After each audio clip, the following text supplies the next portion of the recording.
الحمد ولك الشكر اللهم لا أحصي ثناء عليك أنت كما أثنيت على نفسك اللهم صل على سيدنا مولانا محمد وعلى آل سيدنا مولانا محمد وبارك وسلم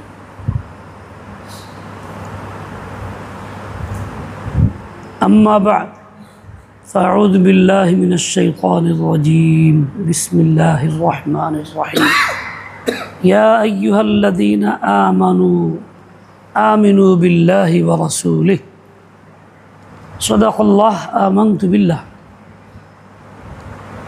সকলেই কালিমায়ে তাওহীদ পড়ি লা ইলাহা ইল্লাল্লাহ মুহাম্মাদুর রাসূলুল্লাহ কালিমা শাহাদাত পড়ি জোরে আওয়াজ দিয়া আশহাদু আল্লা ইলাহা ইল্লাল্লাহ ওয়া আশহাদু আন্না মুহাম্মাদান আবদুহু ওয়া রাসূলুহু।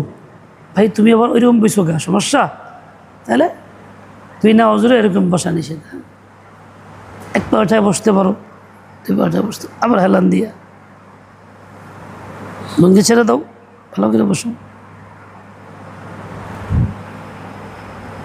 আলহামদুলিল্লাহ, দীর্ঘ সময় বিশ্রামের পরে আল্লাহ তাআলা রূহ ফেরত দিয়েছেন। মানুষজন ঘুমায় থাকে, রূহ আমার দেহের সাথে সম্পর্ক রাখে থাকে না, আল্লাহ তাআলা রূহ নিয়ে যান। আল্লাহ যদি চান রূহ ফেরত দিতে ফেরত দেন, আর না চাইলে ওই অবস্থায় মৌত হয়ে যায়, রূহ আর ফেরত আসে না।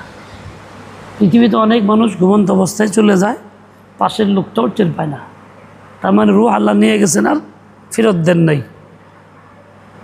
এই জন্যই একটা কথা আছে, ঘুমন্ত জাগাইলে হঠাৎ জাগায়ও না, হঠাৎ থাপড় দিলা, হঠাৎ মাথার মধ্যে আওয়াজ দিলা না,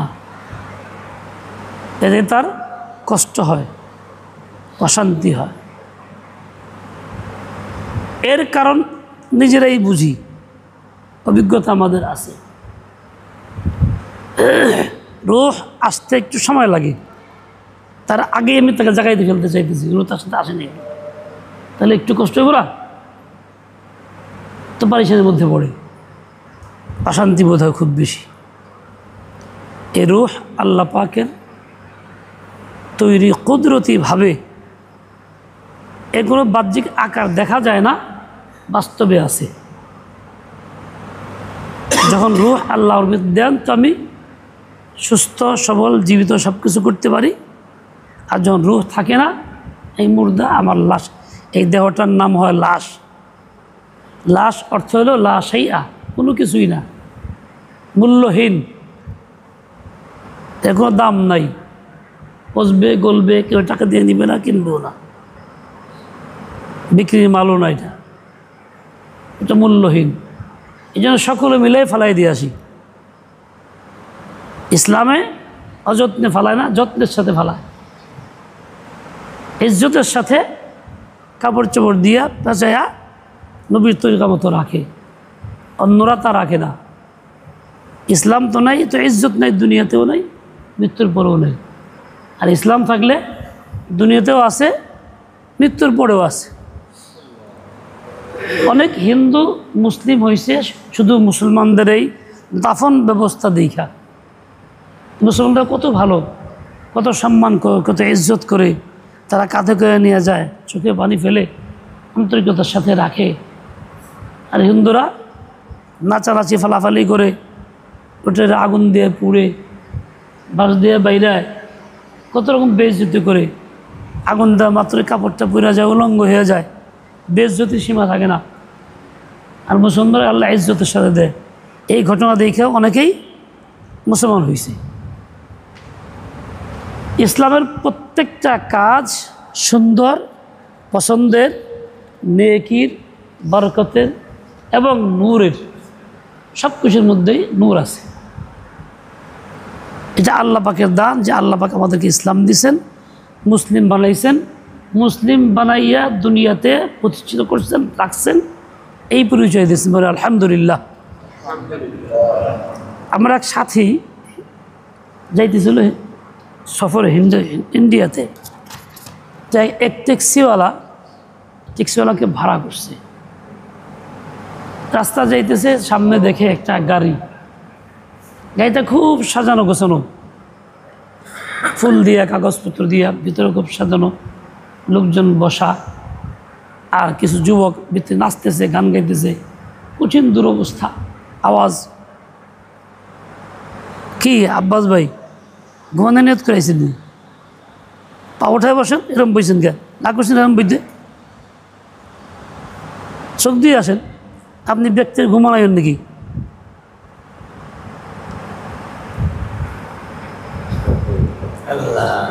এখন एक ड्राइवर अस्तगफिरुल्लाह अस्तगफिरुल्लाह, अल्लाह ने हमें बचा दिया, अल्लाह ने हमें बचा दिया।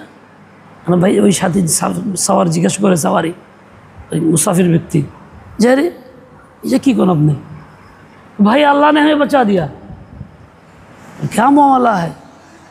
तो ये जो गाड़ी है इसमें लोग ऐसा कर रहे हैं ना, गाना गा रहे हैं, नाच रहे हैं, ये हिंदू का लाश है इसमें। मैं भी हिंदू था, अगर मैं हिंदू रहता तो मुझ पर ऐसा ही मामला आता।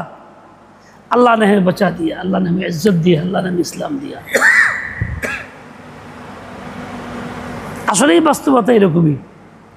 মুসলমানদের মৃত্যুর পরেও যদিও তার কোনো মূল্য নাই দেহের, কিন্তু তার সাথে আচরণটা করা বড় আন্তরিকতার, ইজ্জতের, মোহাব্বতের, দরদের। মুসলমান তাকে ভুলে না, তাকে দাফন করে আইসা ভুলে যায় না, তার কথা মনে রাখে, দোয়া করে, সন্তান রব্বির হামহুমা পড়ে, অন্য কোনো নেক আমল যেগুলি সম্ভব সুন্নত সেগুলি করে, বাপ মার পৌঁছে দেওয়ার চেষ্টা করে। আর হিন্দুরা কী করে, অমুসলিমরা কী করে? তাদের পৌঁছানোর কিছুই নাই। সবচেয়ে নিকৃষ্ট রূপ তার হয়, নিকৃষ্ট দেহ তার হয়। আল্লাহ তাআলা আমাদেরকে ইনশাআল্লাহ তাআলা শতভাগ আশা রাখি আল্লাহ আমার ইজ্জতের সাথেই নেবেন, ইজ্জতের সাথেই আল্লাহ পাক ওইরকম দাফনের ব্যবস্থা করবেন। আল্লাহ যাতে আমাদেরকে বঞ্চিত না করেন, এই দোয়া আল্লাহ তাআলার কাছে করি এবং নেক আশা রাখি। এই দীর্ঘ সময় ঘুমাইছিলাম, মুর্দা ছিলাম, এই সময় আমার সঙ্গে রোহ ছিল না, দেহ জমিনে পড়া ছিল। কিন্তু এই সময় নিয়ন্ত্রণটা কার ছিল? ওই সময় আমাকে পালছেন কে? আল্লাহ। রব আমার কে? ঘুমন্ত অবস্থায় রব আমার আল্লাহ, জাগ্রত অবস্থায় রব আমার আল্লাহ। ওই সব দুর্ঘটনা ঘটতে পারত, ছাদ পয়রা মরে যেতে পারতাম। ওই সময় একটা হাত বিকলাঙ্গ হয়ে যেতে পারত, একটা পাও বিকলাঙ্গ হইতে পারত, ঘুম থেকে উঠে সুগন্ধ হইতে পারত। ঘুমে শুয়েছে সুস্থ অবস্থায়, ঘুমের থেকে বলছে ব্রেন কাজ করে না, চিনে না, কিছু দেখেও না। এটা আল্লাহর জন্য এক সেকেন্ডের বিষয়ও না, আল্লাহ পাক করতে পারেন। আর আমি করার যোগ্য কি লেগে? আমার যে পরিমাণ গুনাহ আছে, নাফরমানি যেই পরিমাণ আছে, আল্লাহর সামনে যেই পরিমাণ আমি অন্যায় করি আল্লাহর চোখের সামনে, এটা তো কল্পনার বাইরে, আমার আপনার হিসাবের বাইরে। আমি খবর রাখি না কি হইল। আল্লাহ পাক রব্বুল আলামিন বড় দয়ালু, বড় মুহসিন। এত সব পাপ করা সত্ত্বেও আল্লাহ তাআলা আমাকে হেফাজত করতেছেন।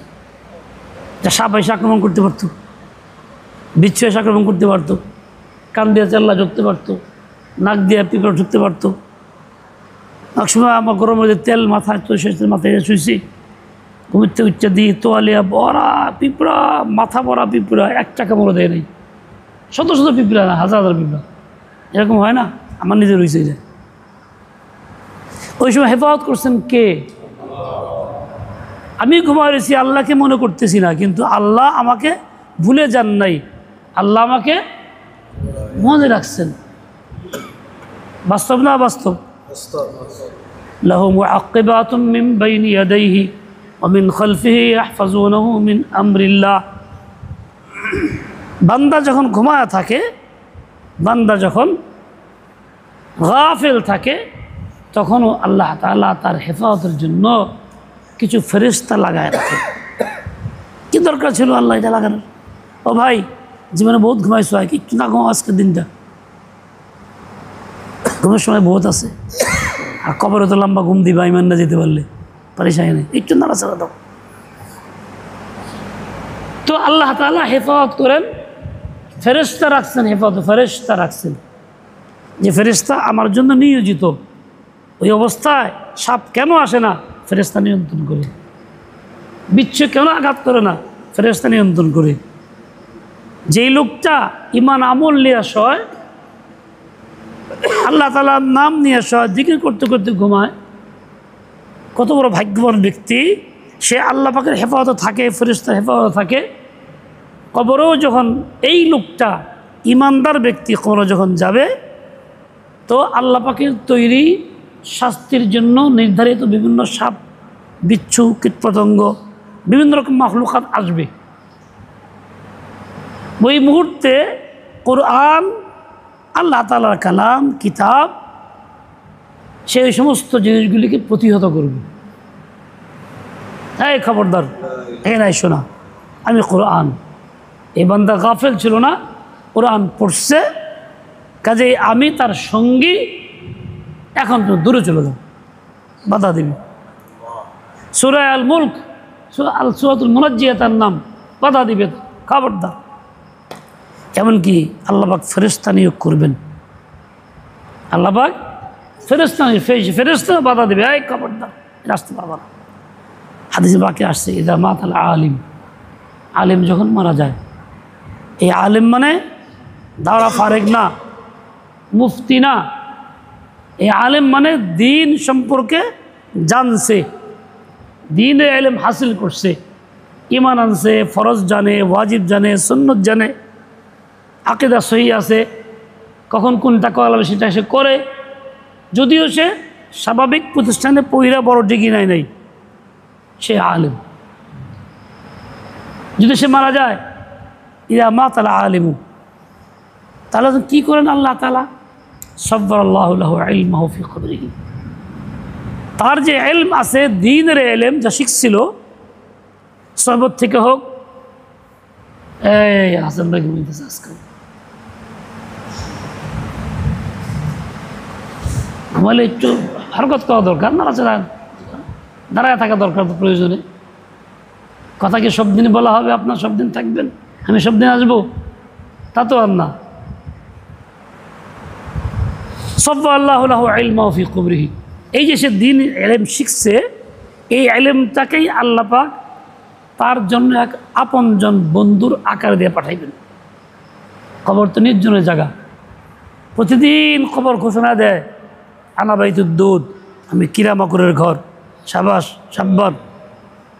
আনা বাইতুল ওয়াহদা, আমি একক থাকার নির্জনের ঘর, যেন কোনো সঙ্গী সাথী বাহ্যিক মিলবে না। এই যুবক শুনো, আনা বাইতুল ওয়াহশা, আমি ভয়ভীতির ঘর, তুমি এখানে যাইতেছো, আমাকে আসতে হবে আমার কাছে, সাবধান হয়ে যাও, তরি নিয়ে আসো, সাথে নিয়ে আসো। এরকম প্রতিদিন ডাকে। প্রত্যেকটা মানুষের নির্ধারিত কবর প্রতিদিন আওয়াজ দেয়, এটা আল্লাহ পাকের পক্ষ থেকে। মাটিও আওয়াজ দেয়, মাটিও আওয়াজ দেয়, পুরা কপাইলা, আমি কানে শুনি না, আমি গাফিল, আমার দিল মুর্দা, আমার দিলে গুনাহ বেশি, সিয়াহি বেশি, যার জন্য এই দিল শোনার উপযুক্ত না। আমি যদি এরকম মজবুত থাকতাম, ইমান ঠিক থাকতো, দিল জাকির থাকতো, দিলে গুনাহের ময়লা না থাকতো, তাহলে এই দিল সজাগ থাকতো, এই আওয়াজটা শুনত। প্রতিদিন কবর আযাব দেয়, কবর এরকম আওয়াজ দেয়। এমনকি মৃত ব্যক্তি, আমরা যারা মারা যায়, তারাও আওয়াজ দিই, চিৎকার দিই। জীবিতরা কাঁধে কেউ নেই, কেউ শুনি না। এ কথা বিশ্বাস করা ইমান। যে বিশ্বাস না করলে সে বেঈমান, মুসলিম না। যে বিশ্বাস করতে হবে, হাদিসে পাকে আছে, দুনিয়ার কেউ বুঝুক আর না বুঝুক। হাদিসের মধ্যে কি আসছে? যখন মৃত ব্যক্তিকে মানুষ নিয়ে চলে, যদি সে নেককার হয়, সে বড় খুশি হয়, আনন্দের সাথে বলে, আমাকে দ্রুত নিয়ে চলো, দেরি করতেছে কেন? আমার জন্য কত রকম নাজ নেবত আল্লাহ রাখছেন, ওই দেখতেছি, দেরি করলে বঞ্চিত, ইত্যাদি ইত্যাদি। আর যখন সে গুনাহগার হয়, ফাসিক ফাজির হয় কিংবা কাফির, তো কথাই নেই। বলে হায়, সে তখন নিজ চোখে দেখে কবরের শাস্তি। হায়, আমার কোথায় নিয়ে যাও, আমার কোথায় নিয়ে যাচ্ছ তোমরা, নিয়ে যাও না। কবর চিৎকার দিয়ে বলে, যতই চিৎকার দেখে ওই চিৎকার আর আমার কাছে আসে না, আমি শুনি না। হ্যাঁ, গায়রুস সাকালাইন, জিন মানুষ ছাড়া অন্য সব জীবজন্তু শুনতে পায়। আল্লাহ তাআলার কি শান! আমাদেরকে আল্লাহ শোনার যোগ্যতা দেন নাই, ইচ্ছাকৃত দেন নাই। দিলে পরে আমরা কবরে মানুষ দাফন করতে পারতাম না, নিতে পারতাম না, রাস্তাঘাটে ফেলাই তো দৌড়াইতাম, বেউপায় হয়ে যেতাম। আমি একদিন অনেক দিন, প্রথম যখন সফরে হজে গেছি, অনেক আগে 80 সনের দিকে, তখন সিলেটের এক মৌলানা সাহেব, তার নাম ছিল আবুল মনসুর।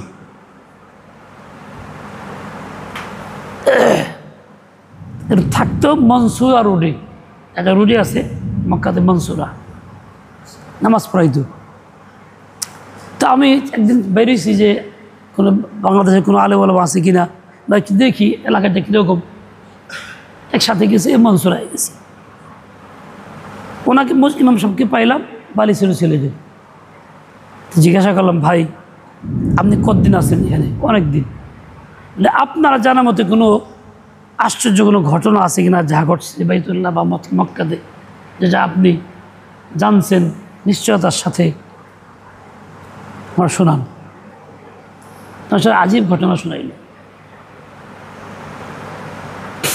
বললো যে একদিন জোহর নসরে বসে আছি, তা আমার এক মুসল্লি বাইতুল্লাহ নামাজ পড়ছে, সে ফিরে আসছে, সে এসে ঘটনা শোনাইল। এই যুবকরা শোনো, কি শোনাইল? জোহর নামাজের পরে, প্রত্যেক নামাজের পরে এখনও কোনো লাশ জানাজার থাকলে নিয়ে আসে বিভিন্ন জায়গার থেকে। ওটা একটা নির্দিষ্ট জায়গা আছে ভিতরে, লাশ রেখা জানাজার নামাজ পড়ে ইমাম সাহেব।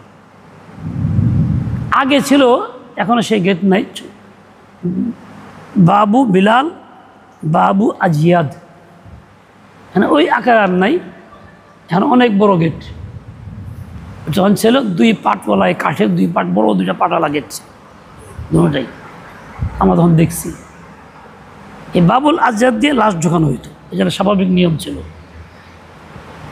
তো লাশ নিয়ে আসছে, বাবুল আজিয়াদের গেট খোলা, নামাজের প্রত্যেক গেটে পুলিশ থাকে, এখনও প্রত্যেক গেটে পুলিশ আছে। এখানকার সিস্টেম নিজাম এরকম। আব্বাস সাহেব জানতো, আপনি ব্যক্তি গুন্ডাই আনছেন, চোখ দিয়ে আনছেন, ওনার সাথে ভাঙ্গেন।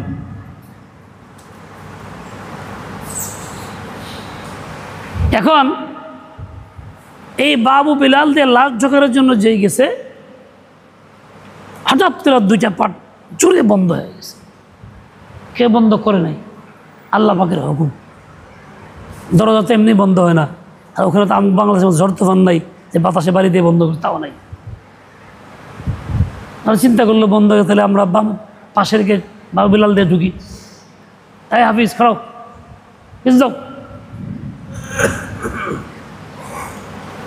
বাবু বিলাল দিয়ে ঢুকি। তাহলে এই তুমি আগে দিকে তাকাও, ওর দিকে তাকে কী তোমার পেট বলবে? তুমি এরা দেখতে আইসো এনে, আমার দিকে তাকাও, আমি যা বলি শোনো।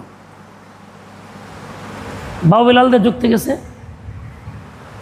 এই পাতটাও খুব জোরে বন্ধ, দুটা। উনি যা বলছে ওই সময় মসজিদে বসে বলতেছি, যা বলছে ওই মুসল্লি বর্ণনা দিল, এখন পুলিশের এক হাত পরে দুই গেটের মাঝখানে চা পড়ে গেছে। না হলে তো কাঠের গেট ছিল মোটা। এখন এরা দেখলো যে এই অবস্থা, গেট বন্ধ হয়ে যায়, নিশ্চয়ই তাহলে এই লাশটা ভিতরে ঢোকানো সম্ভব না, আল্লাহর পক্ষ থেকে বাধা।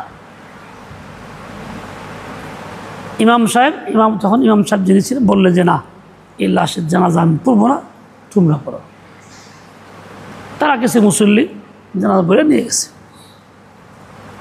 এখন যেখানে কবর, ওখানে গেছে বের অবস্থা এই, দূরে থেকেই খুব বিকট আওয়াজে কবর ভেঙে পড়ছে, ধোঁয়া ধোঁয়া চলতেছে, ধোঁয়া, আগুন। দাফনের আগে লাশ নিয়ে পৌঁছার আগে দূরের থেকে এই অবস্থা। তো এই লাশটা কোনো রকম সেখানে কী করবে এখন? বলে কোনো রকম বাস টাস দিয়ে কিছু দিয়ে ধাক্কায় ধুক্কায় লাশটাকে ফালাইছে। কি করার, কিছু করার নাই তো, সবাই তো বুঝতে পারছে ঘটনাটা কি। আল্লাহ আমাদের হেফাজত করেন। নাউযু বিল্লাহি মিন যালিক। বলি লা ইলাহা ইল্লাল্লাহ মুহাম্মাদুর রাসূলুল্লাহ। কবরে আযাব হয় সত্য, আল্লাহ দেখান না, কোনো কোনো ক্ষেত্রে বান্দাকে হিদায়াতের জন্য দেখায় দেন। ঘটনা তাই ঘটছে। এর কারণ কি ছিল? উনি যখন বললেন তালাশ করে 2টা কারণ পাওয়া গেছে। তার একটা কারণ হলো এই লোকটা শ্রমিক নিত বিভিন্ন জায়গার থেকে, খাটাইতো, তার পয়সা দিত না। আরেকটা হয়েছিল পয়সা দিত না, মজুরি দিত না। আরেকটা হইল একাধিক বিবি ছিল, একজন নিয়ে থাকতো, বাকিদের খোঁজখবর নিত না। এই বান্দার হক নষ্ট করছে। শ্রমিকদের টাকা দিত না, বেতন ক্লিয়ার করতো না, আর বিবির হক নষ্ট করছে, বান্দার হক নষ্ট করছে। এই 2টা বাহ্যিক কারণ পাওয়া গেছে তার মধ্যে তালাশ করে, যেই কারণে তার শাস্তি দুনিয়াতে আল্লাহ পাক দেখাইছেন। কবরে যে কী হইল তারপরে তো কারো জানা নাই, আল্লাহ ভালো জানেন। তো ভাই, এই ঘটনাগুলি ঘটবে যদি আমাদের আমলও এরকম হয়, বা অন্য কোনো গুনাহ আমাদের মধ্যে থাকে, যেই গুনাহ থেকে মুক্ত না হই, তওবা না করি, জিন্দেগি না বদলাই, তাহলে আমার দশাও কিন্তু এরকম হবে। এটা আমাকে বিশ্বাস করতে হবে। এই বিশ্বাস করাটাও ঈমান। এই বিশ্বাস যার নাই সে মুমিন না। সে আমল করলে তাকে মুসলিম বলা যাবে না। আগে ঈমান ঠিক থাকলে আমল করলে তার নাম মুসলিম। আগে ঈমান ঠিক না থাকলে হাজার আমল করুক সে মুসলিম না। মুনাফিকের ঈমান সহি ছিল না, আমল আমার চেয়ে অনেক বেশি করছে, রাসূলের সঙ্গে করছে, মদিনাতে নিয়মিত জামাতে 5 ওয়াক্ত নামাজ পড়ছে, আমার চেয়ে অনেক বেশি আমল ছিল, বাহ্যিক নবীর সুহবতে ছিল, কিন্তু সে বেঈমান, তার জন্য চিরস্থায়ী জাহান্নাম বরাদ্দ। আর আমি যদি চিন্তা করি, নিজেকে মিলাই, তাহলে ওই লোকের চেয়ে আমল আমার অনেক কম। ইমানের অবস্থা কি আল্লাহ ভালো জানে, আমি জানি। 4টা অবস্থা, সাহেবুল বাইতি আদরা বিমা ফিহি। ও ভাই, আমাকে ওই হিসাব করে চলতে হবে। আগে ঈমান সহি, তারপরে আমার আমল। ঈমান সহি হয় কিসের দ্বারা? প্রথমে তো ওই কালেমা তাওহীদ খুব মনোযোগ দিয়া ইয়াকিন বিশ্বাস নিয়ে পড়ার দ্বারা। শুধু পড়ার দ্বারা না, কুফরের যাবতীয় কাজকর্ম সব কিছু ঘৃণা করার দ্বারা। কুফরের কাজগুলি ঘৃণা অন্তরে পয়দা হয় নাই, মুখে পড়তেছি লা ইলাহা ইল্লাল্লাহ, জিকির করতেছি লা ইলাহা ইল্লাল্লাহ, সকাল সন্ধ্যা জিকির করি, মুখে মুখে কই লা ইলাহা ইল্লাল্লাহ, কুফরের প্রতি ঘৃণা আসে নাই, তাহলে এই লোকটা মুমিন না, মুমিন না, মুমিন না। ইমাম আহমদ বিন হাম্বল রহমতুল্লাহ আলাই 4 মাযহাবের বড় একজন ইমাম, এক মাযহাবের। বলি আলহামদুলিল্লাহ, ইন্না লিল্লাহি ওয়া ইন্না ইলাইহি রাজিউন। বলি আল্লাহুম্মা ইনদাকা আহতাসিবু মুসিবাতি হাযিহি ফাজুরনি ফিহা ওয়া আবদিলনি মিনহা খায়রান। হাফিজ বসো। হ্যাঁ ভাই, সুবিধা হয়েছে ঘুমানোর লেগা। এখন ঘুমাই পরে সাওয়ার দেখা যাবে না, এখন স্বাধীন মতো ঘুমাও। আলহামদুলিল্লাহ। আল্লাহ যা করেন তার মধ্যে মঙ্গল তালাশ করতে হয়। আল্লাহ যা করেন তার মধ্যে মঙ্গল তালাশ করতে হয়। হ্যাঁ, মানে আল্লাহ তাআলা চাইছেন বাতি বন্ধ অফ। হ্যাঁ হ্যাঁ,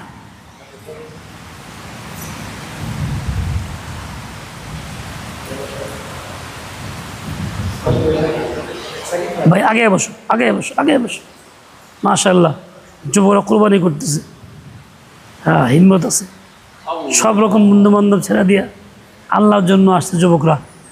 আল্লাহ তাআলা খুব কবুল করেন, আল্লাহ খুব তৌফিক দিয়ে দেন। এরপরে ঈমানের কালিমা পড়ার পরে যথেষ্ট হয়ে গেল তা কিন্তু না। বলছিলাম ঈমানের জন্য শর্ত হইল কুফরের প্রতি ঘৃণা করা, সাথে ঘৃণা না, চরম ঘৃণা করা। একজনের নাম জিজ্ঞেস করতে হবে, তোর নাম কি? সে নিজেকে খুব বিনয়ী প্রকাশ করার জন্য নামটা বলছে ভিন্ন আকারে। সে বলছে, আমার নাম খাক দরখাক চলে রাখ শেখ আব্দুর রাজ্জাক। খাক দরখাক ফার্সিতে যারা হলো মাটির মধ্যে মাটি, এত নিঃশ্বা মাটি। চলে রাখ, খালি মাটি না, তার চেয়ে বেদামি ছাই, চুলার ছাই। রাখ উর্দু ভাষায় ছাইকে বলে। রাখের লোকে মিলাইতে গিয়ে রাজ্জাক হয়েছে, আসলে আব্দুর রাজ্জাক বরকত দিয়া সে কিছু আব্দুর রাজ্জাক। তারপরে আমার নাম হলো শেখ আব্দুর রাজ্জাক। তার আগে দিয়ে দুইটা শব্দ লাগাইছে নিজেকে খুব ছোট করার জন্য। ও পাল্টা জিজ্ঞেস করে ওর ব্যক্তি, তোমার নাম কি? তাহলে সে কয় কি যে এত তাওয়াজু করলো, বিনয়ী করলো, তা আমি তো ছোট হয়ে যাবো, কথা আমার তার চেয়ে বেশি বিনয় করা দরকার, নম্রতা প্রকাশ করা দরকার। সে কয় কি আমার নাম কি কম ভাই? গু দর গু, পায়খানার মধ্যে পায়খানা। কালে কুত্তে কা গু, তাও মধ্যে কালা কুত্তার গু, বেশি ঘৃণিত। খালি গু না, গু তো গুই, কালা কুত্তার গু। আহ থু, এটুক কইছে। পরে কয়ে কি শেখ নাথু, তার নাম ছিল শেখ নাথু। আগে দিয়ে তিনটা লাগাইছে, ও লাগাইছে দুইটা, লাগাইছে তিনটা। প্রথম কইছে গু দর গু, পরে কইছে কালে কুত্তে কা গু, তারপরে আহ থু, এত ঘৃণার জিনিস। তারপরে কইছে শেখ নাথু। এই আহ থু কইছে কালা কুত্তার গুর উপরে। আমাদের কিন্তু পায়খানা শুনলে খারাপ লাগে, ঘৃণা লাগে। কালা কুত্তার গু হলে বেশি খারাপ লাগে। আলহামদুলিল্লাহ, ইউসাব্বিহুর রা'দু বিহামদিহি, বলি সবাই, ইউসাব্বিহুর রা'দু বিহামদিহি ওয়াল মালাইকাতু মিন খিফাতিহি। আল্লাহ তাআলা পারেন তুলে দিয়ে সব ধ্বংস করতে। আল্লাহ আমাদের নিরাপদ রাখেন। আলহামদুলিল্লাহ, আলহামদুলিল্লাহ, আলহামদুলিল্লাহ। এখন দেখো, যেমন এই লোকটা কালা কুত্তার গুড়ে ঘৃণা করে, আমরাও করি, বলে কুফুরের প্রতি এই কালা কুত্তার গুড় চেতে বেশি ঘৃণা না আসলে সে মুমিন না। যতই কালিমা পড়ুক, যতই লা ইলাহা ইল্লাল্লাহ পড়ুক, যতই আশহাদু আল্লা ইলাহা ইল্লাল্লাহ বলুক, বুঝে নাও ভাই, ভালো করে বুঝো। মুমিন যখন কুফুরের ঘৃণা করবে, সে কি পারবে ওইসব মুশরিকদের সাথে গিয়া পূজা শরীক হইতে, মণ্ডপে যাইতে? সে কি পারবে তামসা দেখতে? মোবাইলে দেখি তো পূজা কিরম করতেছে। ঘৃণার বস্তু দেখা যায় না, পায়খানা কোচা আছে দেখে। সে কি পারবে ওই গল্প শুনতে? যা, ঘৃণা করি, অপছন্দ করি। সে কি পারবে এই কথা বলতে? সব ধর্মই সমান। সে কি পারবে এই কথা বলতে? সব ধর্ম ভালোবাসি, কোনো ধর্ম তো খারাপ না। আজকাল যুবকরা আক্রান্ত এই কথাগুলি বলে, এমনকি যাদের কোনো দিনদার মনে করে তারা পর্যন্ত বলে। এর দ্বারা বোঝা যায় তার দিলের ভিতরে কুফরের প্রতি কি নাই? ঘৃণা নাই। এই লোকটার ইমান সহি না, ইমান নাই। ইমাম আহমদ বিন হাম্বল রাহমাতুল্লাহ এই জন্য বলতেন, ইমান গ্রহণযোগ্য হওয়ার জন্য আগে তওবা জরুরি। বল ভাই, রাত্রে ঘুমান নাই বুঝছি। ইমান গ্রহণযোগ্য হওয়ার জন্য তার কি জরুরি? তওবা জরুরি। আরে তওবা কেমনে করে? সে তো মুসলমানই না, তওবা কেমনে করবো?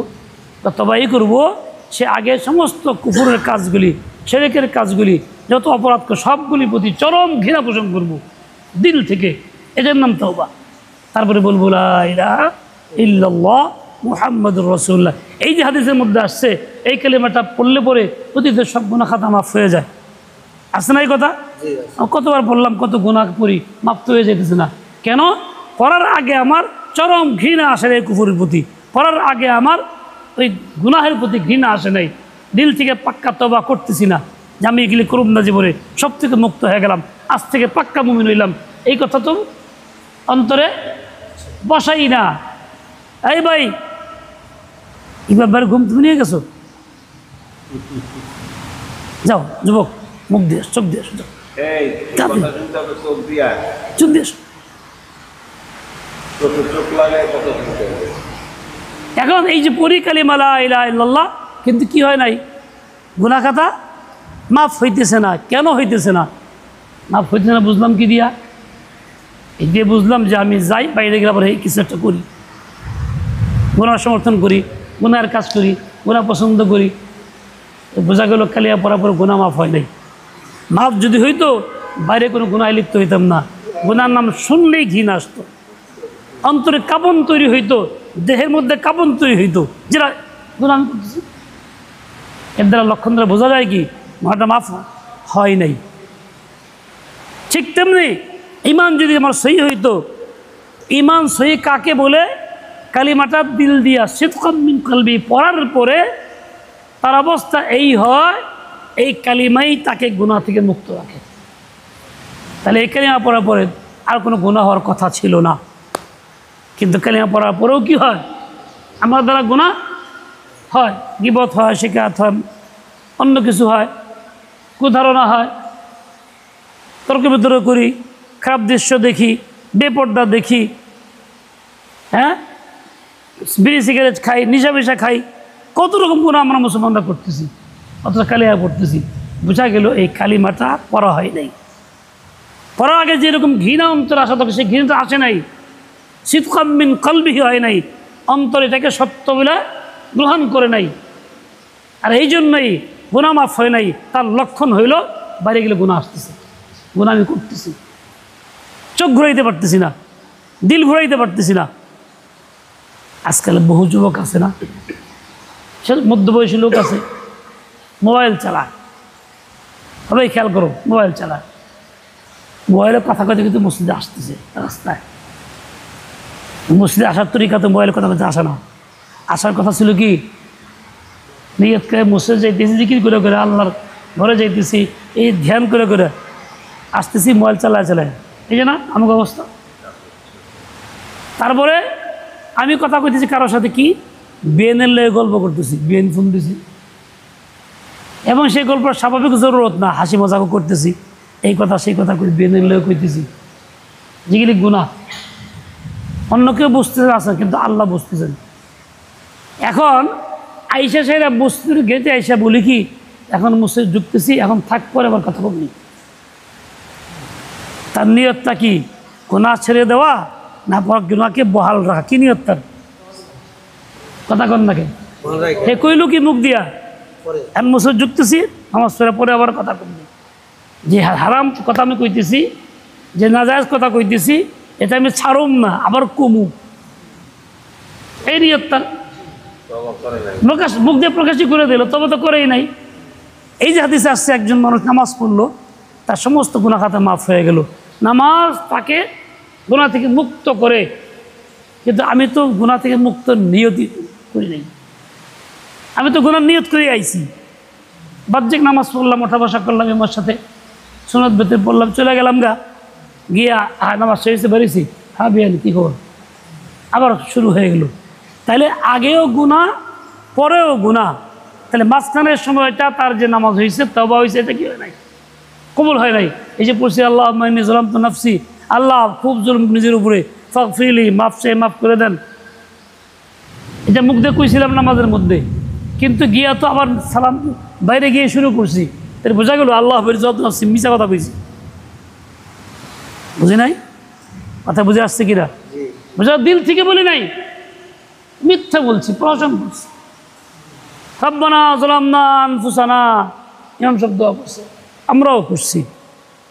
হ্যাঁ আল্লাহ, নিজের প্রতি খুব জুলুম করছি, অন্যায় করে করে, নাফরমানি করে করে, আল্লাহ আমরা মাফ করে দেন, এই তো কয়ে যেতেছি, গিয়েই তো সুদের লেনদেন করতেছি, গিয়েই দোকানে বসে মিছা কথা কইতেছি, গিয়েই মোবাইলে হারাম কিছু করতেছি, গিয়েই মোবাইলে বসে দৃশ্য হারাম দেখতেছি। বোঝা গেল কি আমার রব্বানা জালাম না, যে মিছা কথা কইছি, দিল থেকে বলি নাই, কবুল হয় নাই। এই ঘটনা ঘটে কি না? হ্যাঁ আবদুল্লাহ সুজা বয়, মুখ দিয়ে যা, 1 সেকেন্ডে যাইবি, আধা সেকেন্ডে আসবি। এই ঘটনা ঘটে কি না? এই জন্যই আমরা এই যে পাপ মুক্ত হই নাই, এই জন্যই আমরা আল্লাহ তাআলার কাছে এরকম সাহায্য পাইতেছি না। আমার তো নিয়তই সহি হয় নাই, আমার ইচ্ছেই হলো গুনাহ করা, ইচ্ছেই হলো গুনাহ করা। স্বামী স্ত্রী গণ্ডগোল লাগে, 2 পক্ষ বসে। কিছুদিন আগে আমার দৌলতপুর থানায় একটা ঘটনা বসছিলাম, আমি আর কাজী জামাল সাহেব। ছেলে প্রথম বিয়ের পরে বাচ্চা কাচ্চা হয় নাই, মেয়েটা ভালো, সবাই বললো, 2 পক্ষের কথাই বললো।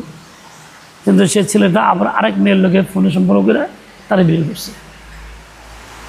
পরের মেয়েটা প্রথমের চেয়ে ভালো না, শিক্ষিতও বেশি না, বংশও বেশি না, কিন্তু সম্পর্ক হয়ে গেছে ফোনে। ওই যে মজা লাগে, মদখোর কাছে মদ মজা লাগে, হারামখোর কাছে হারাম মজা লাগে, হালালটা মজা লাগে না। এক বেটি ছিল একটু নোংরা টাইপের, সে স্বামীরে পাকায়া খাওয়াইতো, কিন্তু পাক সাফ করতো না, পরিচ্ছন্নতা বেশি ছিল না। ওই মাছ কাটলে ছাই দিয়ে কাটছে, তো এরকম ছাই ভালো করে ধয় নাই, ছাই মাই রয়ে গেছে গা, ময়লা জয়লা, এরকম করে পাকায় পাকায় খাওয়াইছে। কিন্তু এটা খাইতে খেতে অভ্যস্ত হয়েছে তার স্বামী, দীর্ঘদিন খাওয়াইতে ভালো লাগে। এখন স্ত্রী গেছে মারা, তার নাম ছিল জাটি, জাটি জাটি স্ত্রীর নাম। আর প্রতিদিন নতুন বিয়ে করছে, এই মহিলা আবার একটু ভালো পাকসাফ পরিচ্ছন্ন, এ আবার ভালো করে 2-1টা পাকটাক করে, কিন্তু এর কাছে ভালো লাগে না। খাওয়ার শেষে খালি জাতি রে জাতি, তুই চলে গেলা, তারপর থেকে আজ পর্যন্ত করতে পারলাম না চাটাচাটি, একটু ঘামও মজা লাগবো, ওটা পারলাম না। প্রতিদিন খালি কর জাতি রে জাতি, তুই চলে গেলি, তারপর থেকে করতে পারলাম না চাটাচাটি, প্রতিদিন এই কথা কয়। তুই বেছে নতুন মানুষ, তার খুব মনটা খুব কষ্ট, গিরে স্বামী খেয়ে মজা পায় না, এত চেষ্টা করি, এত মেহনত করি, ঘটনা কি? তো পাশের বাড়ির চাষি শাশুড়ি জিজ্ঞাসা, চাষি কনসে দিয়ে কী করি, এত সুন্দর করে ভালো করে পাঠাই, হ্যাঁ গেছে খালি কয় কথা, দুঃখ করে। তুই জানোস না, ওইটা আসলে গিদর, উল্টাপাল্টা করতো, ভালো করে করতো না। আমি যে করে এই দেখা হইতো, ছাইমাই দিয়ে মায়া হইতো, ভালো করে দিত না। তুই এরকম কর, দেখবি খুব মজা লাগবে। এখন সে একদিন ঠিকই এরকম করে উল্টাপাল্টা করে টাইম দেখা হয়েছে, এখন খায়া খুব মজা লাগছে। এখন কয় কি, জাতি রে জাতি, তুই মরা করে আজই করলাম প্রথম চাচাচাচি। এ বেশি তো দোষ ছিল না, বেশি ভালো ছিল, পরিচ্ছন্ন ছিল, কিন্তু এর পাক তার কাছে মজা কেন লাগে নাই, ওই না অপরিচ্ছন্ন খায় অভ্যস্ত হয়ে গেছে, এই জন্য পরিচ্ছন্নতা ভালো লাগে নাই। আমার দিল ময়লা হয়ে গেছে, নোংরা হয়ে গেছে, গুনার প্রতি আসক্তি হয়ে রয়ে গেছে, গুনার থেকে তওবা করি নাই, এই জন্য আমার কাছে যত ভালো কথা কই ভালো লাগে না, আমার চাচাচাচি হয় না। এই জন্য এই তওবা করার পরও বাইরে গিয়ে খারাপটাই ভালো লাগে, ভালোটা ভালো লাগে না। কথা কি বেশি করা হয়ে যেতেছে গা? বাস্তব না বাস্তব? কি মনে করেন, অভিজ্ঞতা বাস্তব মনে হয় না? এটা এটাই বাস্তব কথা, আমরা যা করতেছি, এই জন্যই আমরা বরকত পেতেছি না। এই জন্য দিন যায় অগ্রসর নাই, দিন যাইতেছে তারাক্কি নাই আমলের মধ্যে। ওই একটা গাফলত, ওই একটা কোন রকম দায় সারা গেছে। ওই যে একটা আছে আমার নাতি লাগে, যেন কিরম করে করতে আছে এরকম। ওই যে এক যুবক ঘুমায়, ও ভাই ঘুম ভাঙে নাই তোমার? এত দুর্বল হলে কেমন নেইব, সবল থাকতে হইব, জোয়ান মানুষ। তোর বয়স কত বাবা? কষে বয়স কত? মাত্র 18। আমার বয়স 60-এর উপরে। কয় করে লোক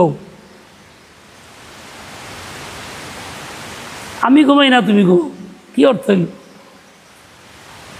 হ্যাঁ, আমার ভাই, যতদিন পর্যন্ত এই কালিমাটাকে ওই রকম কুফরের প্রতি ঘৃণা কইরা, গুনার প্রতি ঘৃণা কইরা আমি পড়তে না পারবো, ততদিন পর্যন্ত আমার ঈমান সহি না, কাবেল কবুল না। ঈমান মানুষকে, এই কালিমা মানুষকে একবারই নিয়ন্ত্রণ করে, যখন সে সিদক দিলের সাথে সত্য দিল দিয়া পরে বিশ্বাস কইরা, তার গুনার প্রতি তার আকর্ষণ থাকে না, গুনার প্রতি আকর্ষণ থাকে না। তাই বোঝা গেল আর পড়াটা সেরকম হয় নাই। আর কী করতে হবে? ইমাম আহমদ বিন হাম্বল রহমতুল্লাহ ওই ব্যাখ্যা অনুযায়ী আমার সব ঘৃণা করতে হবে কুফরের প্রতি। দুনিয়াতে কুফর বেশি, শাখা প্রশাখা বেশি, কুফরের কাজ বেশি, কুফরের নিজাম বেশি, মানুষের সংখ্যাও কুফর অনেক বেশি। কাফের সংখ্যা তো 600 650 কোটি, মুসলমানের সংখ্যা 200 কোটি, 3 গুণ ওরা, 3 গুণেরও বেশি বলতে গেলে, মানুষের সংখ্যা কম।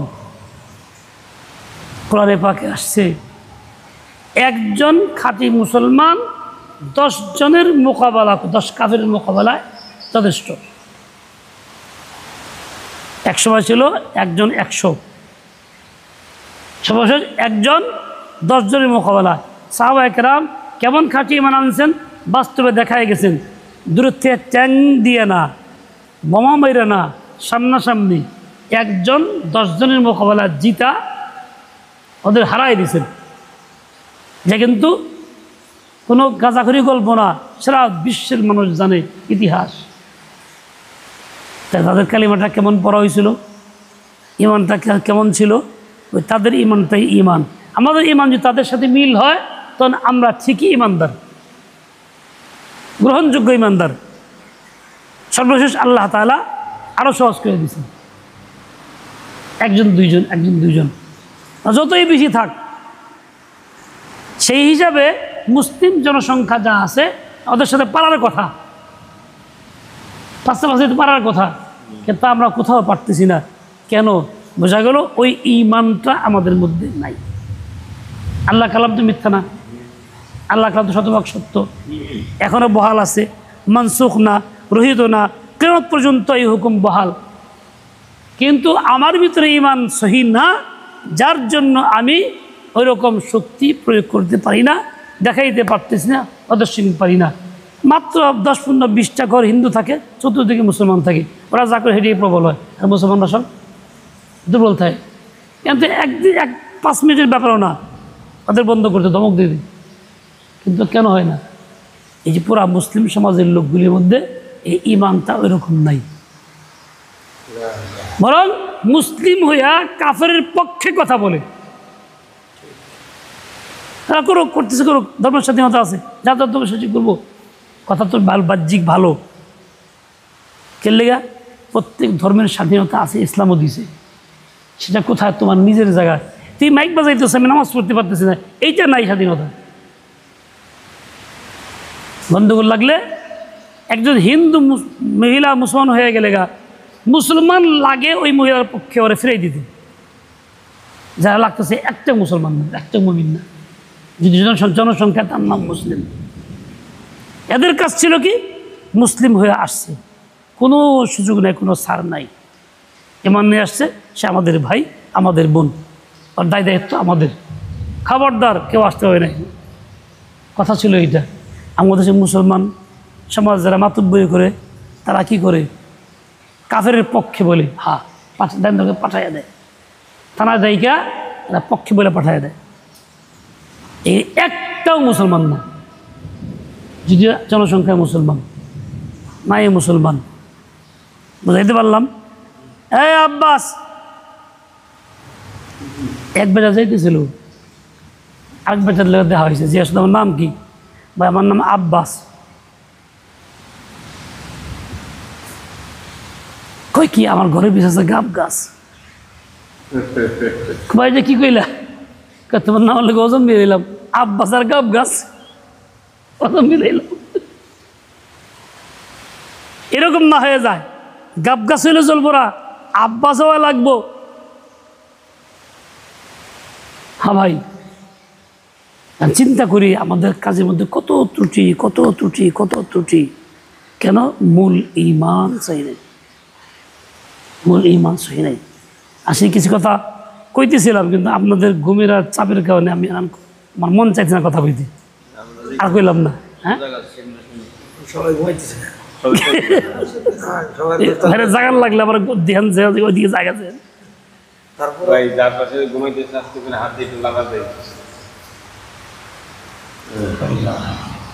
ঘুমের চাপ বেশি, বুঝলাম না কিছু।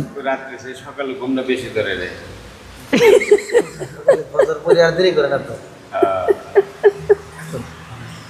আমি যত অসুস্থ হই আলহামদুলিল্লাহ, হঠাৎ একাধবার হইতে পারে, বৃষ্টি বাদা কোনো সমস্যা নেই, শুয়েছি তাতে শুই না।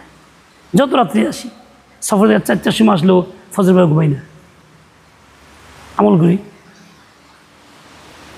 যত রাত্রে হোক, শুধু রমজানে ঘুমাই, তাছাড়া সারা বছর কখনো ফজর নামাজ পড়ে ঘুমাই না।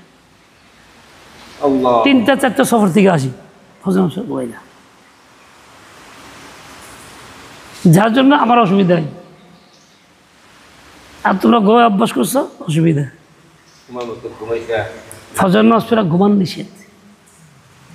সকালে যে ঘুমায় থাকে আল্লাহ পাক তার রিজিকের তঙ্গি দেন, অভাব ছাড়ে না তারে। হাত উসমান রাদিয়াল্লাহু আনহু হাদিস আছে, নাওমাতুস সুবহি তামনাউর রিজকা। সকালের ঘুম মানুষকে রিজিক থেকে বাধা দেয়, বিরত রাখে। এই যে আমরা রিজিক চাই, ভালো চাই, কিন্তু করি না তো, নিয়ম তো মানি না।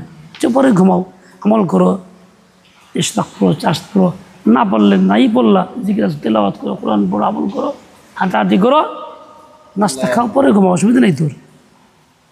ফজর নামাজ পড়েই ঘুম, কিংবা না পড়েই ঘুম উঠলামই না, তখন তার শয়তান বেশি করে ধোকা দেয়, হাত পাও টিপে একদম মজ কি ঘুম ছাড়তে মনে হচ্ছে না, বাপরে বাপ।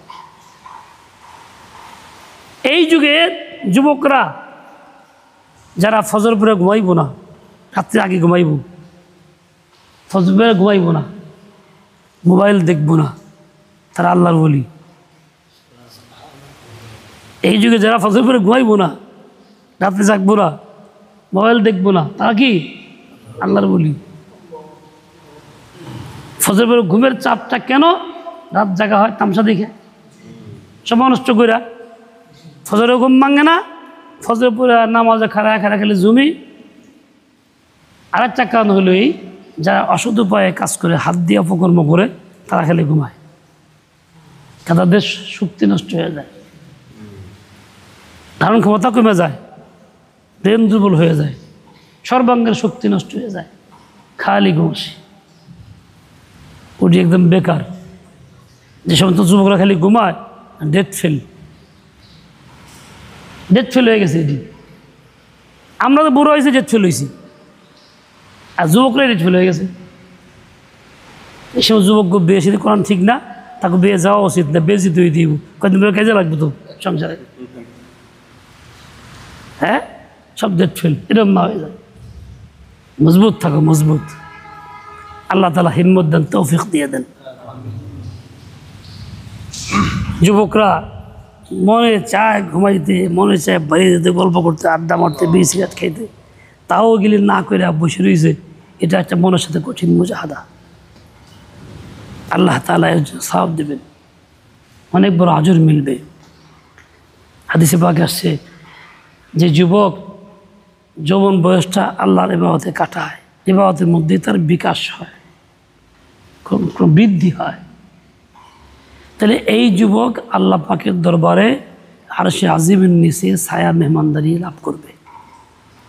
কত ভাগ্যবান যুবক সে। আমরা ওইরকম হই, আল্লাহ পাক তৌফিক দিয়ে দেয়। আচ্ছা, আর আলোচনা নাই, আপনার আমল করে ঘুমান। তবে একটা কাম, আলোচনা রহিত হয়ে গেছে, একটা কাম, সেটা হলো এই সূরা ইয়াসিন